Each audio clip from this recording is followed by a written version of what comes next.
तो फिलहाल पढ़ते हैं जी आगे बड़ी खबर। इस वक्त एक और सामने आ रही है और ये बड़ी खबर जो है ये कुंभ के मेले से सामने आ रही है कि कुंभ के मेले में तकरीबन 1 लाख फर्जी टेस्टों की खबर है, यानी कोविड टेस्ट फर्जी किए गए हैं। और ये फर्जी टेस्ट कैसे हुए हैं और इसका खुलासा कैसे हुआ है, ये एक बड़ी खबर है। और इस पर अब ये भी बात कही जा रही है कि 15 दिन के अंदर अंदर डिस्ट्रिक्ट मजिस्ट्रेट की तरफ से जांच करके रिपोर्ट सबमिट करने की बात कही गई है। 1 लाख फर्जी कोविड टेस्टों की खबर सामने आई है। और जब यह खबर सामने आई इसके बाद अब सवाल भी बहुत ज्यादा सिविल सोसाइटी की तरफ से उठाए गए हैं। सीधे चलते हैं रहमत कलीम के पास। रहमत, बहुत शुक्रिया जी ज्वाइन करने के लिए।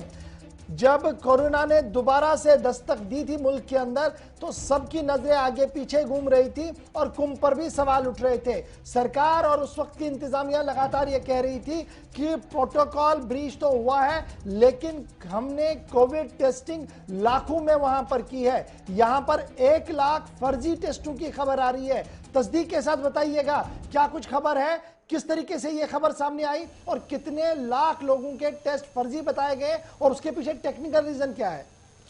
जी देखिए, बिल्कुल तस्वीर ये तब साफ हुई जब पता चला कि पंजाब के एक ऐसे शख्स को कोरोना वायरस के टेस्ट की निगेटिव रिपोर्ट का एसएमएस पहुंचा जो गुज़श्ता दिनों या अप्रैल का जो पूरा महीना रहा कुंभ मेले का, वो कभी कुंभ गया ही नहीं गुज़श्ता 1 साल के अंदर। तो उसे एसएमएस पहुंचता है कि आपकी कोरोना रिपोर्ट निगेटिव आई। ये पहला एसएमएस था जिसकी वजह से पूरा मामला रोशनी में आया।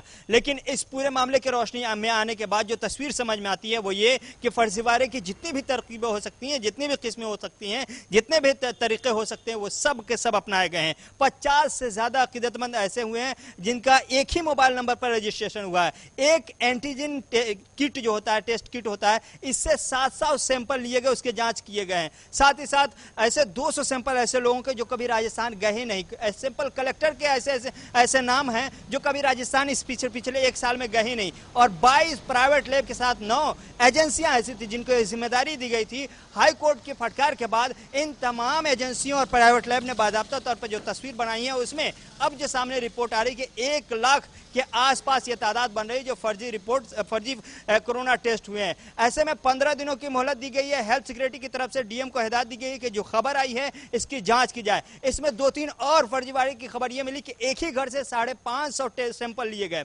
कोई ऐसा घर कितना भी बड़ा क्यों ना हो, 550 या 500 लोग कैसे रह सकते हैं, ये जरा समझ से बाहर है। तो ये इसीलिए ये बात कही जा रही है कि जितने भी फर्जीवाड़े के जितने भी तरीके हो सकते हैं, जितनी भी किस्में हो सकती हैं, कुंभ मेले में ये फर्जीवाड़ा देखने को मिला है। और डीएम को यह हिदायत दी गई है हेल्थ सिक्योरिटी की तरफ से कि 15 दिनों के अंदर जितने भी तरीके हैं, जो भी रास्ते हैं, इन तमाम एजेंसियों से, लैब से जांच कराया जाए। और फिलहाल जो एजेंसियां जिनने काम किया टेस्ट को लेकर के, वो लैब जिनने काम किया है, उन तमाम के जो बकायाजात थे उसको फिलहाल रोक दिया गया है। और कहा गया है कि जब तक ये तस्वीर साफ नहीं होती, रिपोर्ट सामने नहीं आती, तहकीकात का काम मुकम्मल नहीं होता, तब तक इनके बकायाजात अदा नहीं किए जाएंगे। तो ये एक फर्जीवाड़ा, बड़े पैमाने पर फर्जीवाड़ा, एक ऐसे वक्त में जब कोरोना वायरस दूसरे दौर में दूसरी लहर अपने पीक पर थी। ये अप्रैल का पूरा महीना 1 अप्रैल से लेकर 30 अप्रैल तक कुंभ मेला चला था, जो दुनिया में सबसे बड़ी गैदरिंग यहाँ होती है, सबसे बड़ी आबादी, बड़ी तादाद में लोग यहाँ पहुंचते हैं। और वहां टेस्टिंग की यह सूरत हाल थी कि एक ही एंटीजन टेस्ट से 7-7 लोगों के जांच हो रहे हो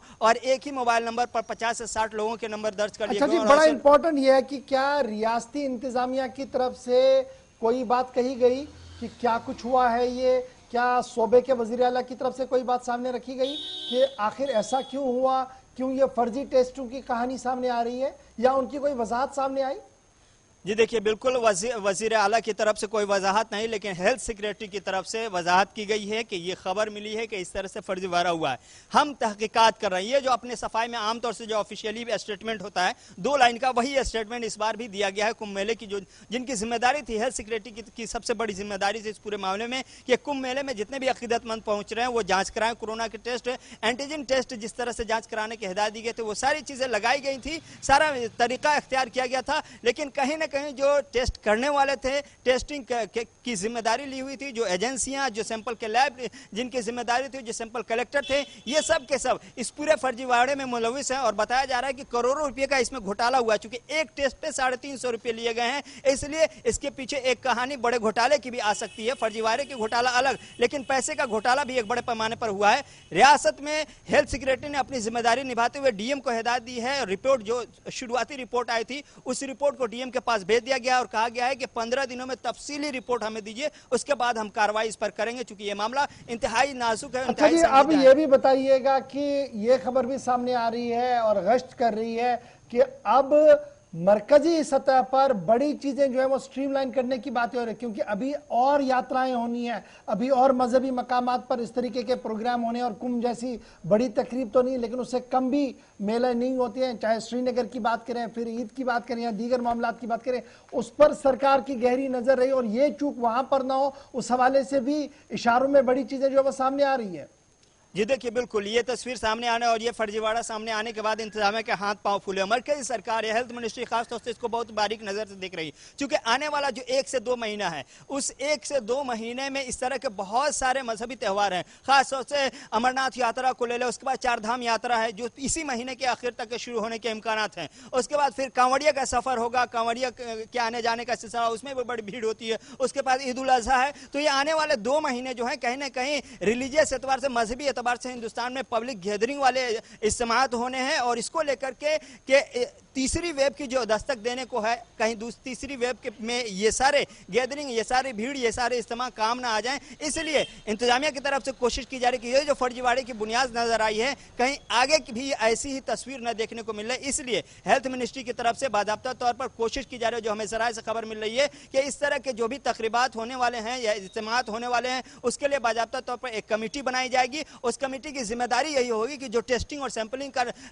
काम हो रहा है, उसकी सच्चाई और वही पूरी ईमानदारी के साथ, यानी कि सही से पूरी टेस्टिंग हो, ताकि इस तरह की फर्जीवाड़ा आगे ना दिखाई दिया जाए। तो ये हेल्थ मिनिस्ट्री की तरफ से अभी ये मसला ज़र गौर है। कमेटी का ऐलान भी मुमकिन है कि जल्द से जल्द किया जाए, ताकि वो अमरनाथ यात्रा हो या फिर कांवड़िया हो या फिर 4 धाम यात्रा हो या फिर ईद उल अजहा हो, इस तरह के जितने भी तकारीब है, रस्मी मजहबी त्यौहार हैं, इन तमाम त्यौहारों को बहुत ही बारीक नज़र से देखा जाए और इसको जाँच किया जाए और इसमें कोरोना के फैलाव से इस पूरे तकरीब को बचाया जा सके। बहुत बहुत शुक्रिया जी रहमत कलीम हमारे साथ ज्वाइन करने के लिए जी।